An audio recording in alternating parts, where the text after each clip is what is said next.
Dans cette édition, le professeur Raoult revient notamment sur les nombreux soutiens qu'il a reçus et sur le travail qu'il poursuit à Marseille. Vous entendrez également le témoignage de Laura, cette infirmière des urgences de la Timone raconte son quotidien.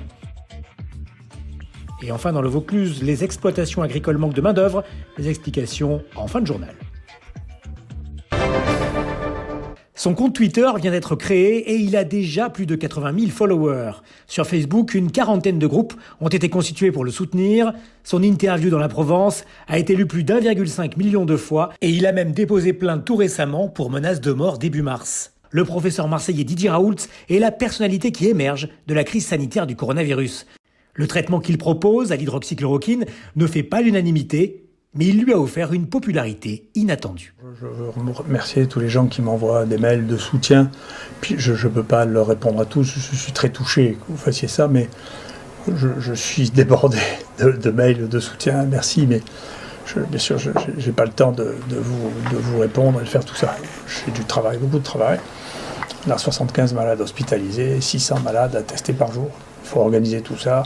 Un jour il manque ceci, un jour il manque cela, un jour sur la logistique il faut organiser les choses et donc c'est bien sûr ma priorité, le reste j'aurai le temps d'en parler après. Pour moi c'est prématuré de vous donner des résultats cliniques sur la suite des gens qu'on traite, mais ne vous inquiétez pas, tout va bien. Dans cette dernière vidéo, postée récemment par l'IHU Méditerranée Infection, il revient notamment avec ironie sur la toxicité mise en avant par ses détracteurs concernant l'hydroxychloroquine et l'azithromycine. Pour la toxicité, là aussi, le monde devient fou. Je vois que la FDA aux États-Unis, qui est quand même vraiment un gendarme extrêmement sévère, a donné le feu vert pour traiter les New-Yorkais avec l'hydroxychloroquine et l'azithromycine, pour mettre les choses en perspective. L'azithromycine, il y a un travail, je ne connais pas l'équivalent en France, mais qui a été fait aux États-Unis. Dans une année, il y a 1 personne sur 8 qui prend de l'azithromycine. Donc je ne sais pas si vous vous rendez compte de la fréquence de ça.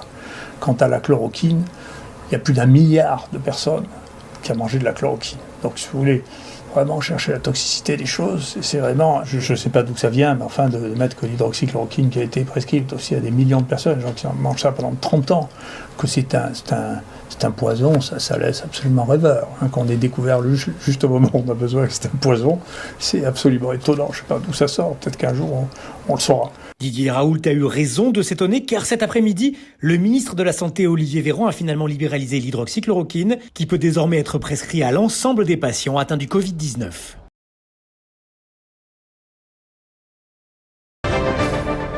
Alors je m'appelle Laura, je travaille à la réanimation des urgences de l'hôpital de la Timone, un service qui accueille des cas graves Covid-19.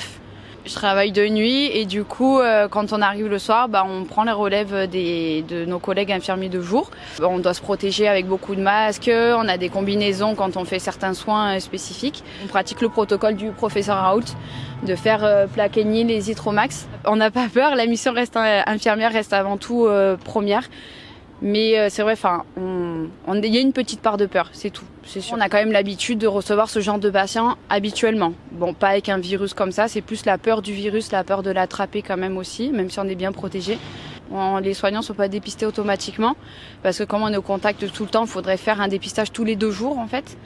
Et du coup, c'est impossible à faire pour le moment. Pour l'instant, il n'y a pas eu de cas de soignants infectés au sein de l'ARIA. C'est vrai qu'il y a des collègues qui ne veulent plus rentrer chez eux parce qu'ils ont un problème, qui ont un de leurs parents ou un de leurs enfants qui sont malades, qui est malade et du coup qui ne veulent pas rentrer chez eux par peur de le donner à quelqu'un. Bien sûr que ça nous fait chaud au cœur, les applaudissements à 20h. C'est très émouvant pour nous.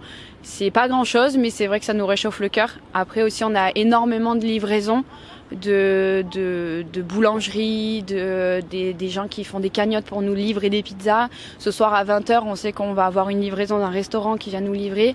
Un gros soutien à tous les soignants, les infirmiers, les ASH, les médecins, les ambulanciers, toutes ces personnes-là au sein de l'hôpital et ceux qui sont aussi à côté en Intermarché et compagnie.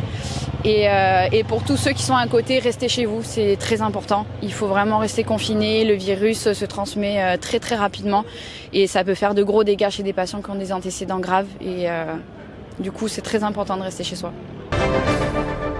Nicolas Montagard est producteur d'asperges à Monteux.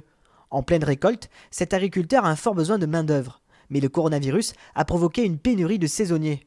En début de semaine, le ministre de l'Agriculture Didier Guillaume a appelé les Français confinés sans activité à aller aider les agriculteurs dans les champs. On a des équipes de récolte qui étaient prévues, qui n'ont pas pu se déplacer, qui venaient d'Espagne.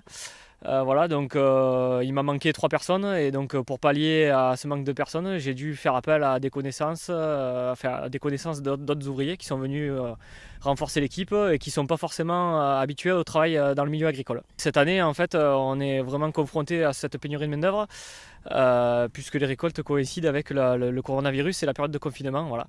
Donc pour moi c'est quelque chose de positif qu'un ministre nous aide et nous incite, ne serait-ce que par la parole, à mobiliser les gens et à venir travailler dans nos champs. Parmi ces Français solidaires, William, 28 ans, un cuisinier. Pour lui, travailler dans les champs est une première. Moi j'étais en transition par rapport au boulot, du coup ça m'a parlé, puis au final je suis bien content d'être venu.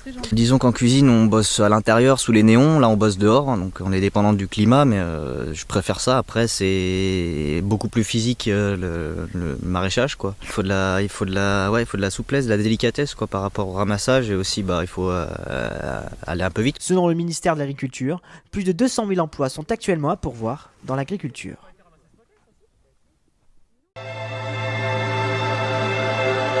Un grand soleil sur l'ensemble de la Provence et de la Corse, pas l'ombre d'un nuage sur notre